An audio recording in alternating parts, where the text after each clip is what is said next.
Nane, Oh. buongiorno, ma che sta facendo con quell'Arbre Magique e il telefonino? Il mio marito deve inserire il PIN, ma non lo entro. Ma no, che ha capito? Il PIN è un codice.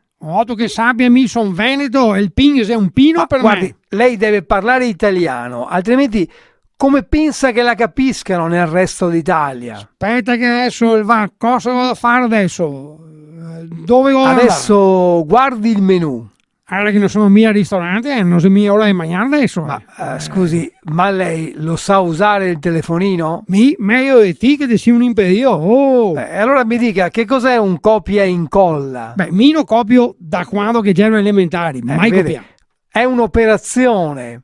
Ma un'operazione, l'app, ti vedi che tu ti persi io il telefonino, i fotografa tutti, è il cappuccino, è il brioche, parfum e nutrie. Dopo va al ristorante, i fotografi i piatti e ti pensi che abbia cucinato e nutrie.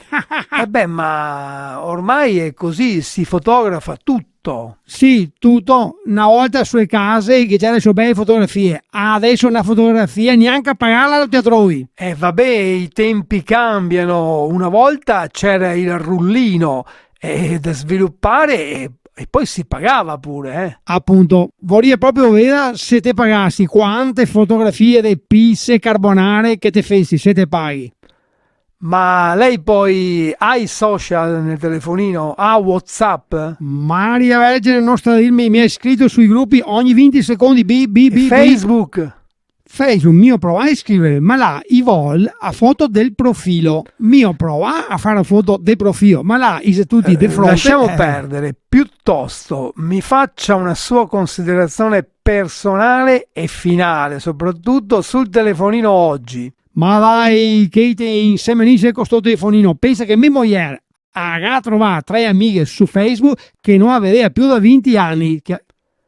Vede allora che si sono riunite grazie al telefonino? E se andai fuori tutta la sera a stare là a guardare le foto del telefonino, noi siamo una parola a guardare su le scarpe, i vestiti su eleganti. Questo non ha tutti i torti, siamo un po' troppo dipendenti dal telefonino. Dipendenti, dico che fate nate mi pare più un precario. Del telefonino non me ne frega niente. Non so a che ora che fa la partita stasera. Aspetta che mando un messaggio a Tony. Ma dove sono i telefonini? L'avevo messo qua. Mamma mia, ti vuol vedere che ho perso il telefonino? Sono rovinato senza il telefonino. Maria Vergine. Cosa sei che ti vuoi? No, ma cosa sei che ti senti ti qua, Vergine? Fammi un squillo, fammi un piacere, dai. Ora mi scarsea.